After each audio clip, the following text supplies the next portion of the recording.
He doesn't read the paper, or turn on the radio, or try to make conversation, or even say good morning to his granddaughter, Willa, when she comes down the stairs to get some breakfast before she heads for school. That useless granddaughter, another creature he's got to feed, and about whom his feelings are not what they should be. Harp is never sure about how he should feel about anything. There is a blank in him that gets bigger every year, filled with white noise. When he grunts and points his bony finger at the brown-stained mug in front of him, his wife waddles over and refills it with scorching hot coffee, then sets a plate of toast slathered in homemade strawberry jam in front of Willa, who nods in thanks, then chews without looking up. Mrs. Bittlemore sometimes thinks it is a thankless task looking after her family, especially that husband of hers. The days of engaging in any sort of cheerful breakfast conversation are long since over, but if she's honest, that suits her just fine. After Harp finishes his breakfast, he pushes himself out of his exhausted-looking wooden chair, picks up his cigarette pack, and carries his mug and himself out through the screen door towards the barn. The barn is barely red, the paint beaten away by the rain and the wind. It holds itself together by sheer force of will, and a dozen or so 2x4s, Harp hammered into the sides.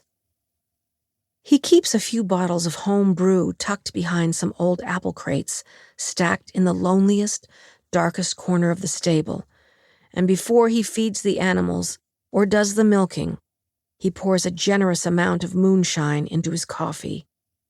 He tips the mug up and dumps the contents down his throat, enjoying the deep burn of the alcohol, and then he sets his mug on a post outside the barn door.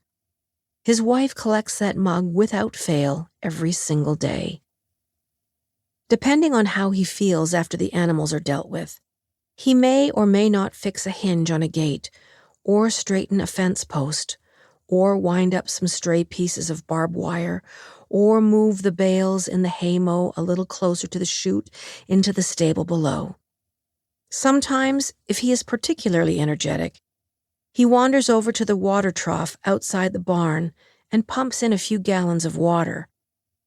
He doesn't bother to scoop the scum and the hundreds of dead beetles and flies off the top of it. Why would he when the cows have learned to push all the crap aside and suck the somewhat decent water up ever so slowly through their teeth? Either that, or wait for a hard rain that may or may not fill up the slough in the east field and quench their thirst there. Neither option is all that great. As Harp muddles through his chores, he replaces the cigarette constantly dangling from his mouth with a wad of chewing tobacco, which makes him spit constantly, splattering his boots and pant legs. He wipes the brown liquid off his chin with the sleeve of his plaid shirt. He spits onto anything and everything.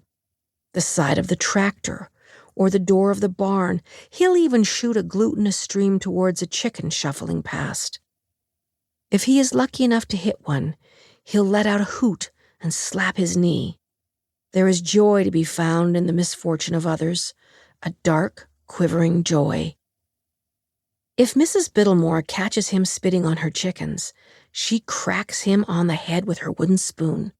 Running that risk also gives Harp some kind of a pleasure-filled rush, though he's not sure why. On top of all the kinds of miserable bastard he is, Harp is cheap, though he convinces himself he's simply being frugal, a man who knows how to stretch a dollar. He feeds the pigs rotten Spanish onions and other leavings he scrounges from the Dutchman's grocery store in town. Whatever Dutch he throws out back every Wednesday, Harp collects in his truck.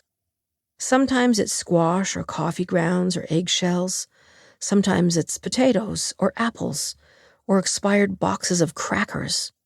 Sometimes it's old bread or donuts or rancid yogurt or moldy strawberries. Whatever is unfit for the customers, the pigs end up with in their bellies. The pigs don't dare complain, because at least it's something. Though both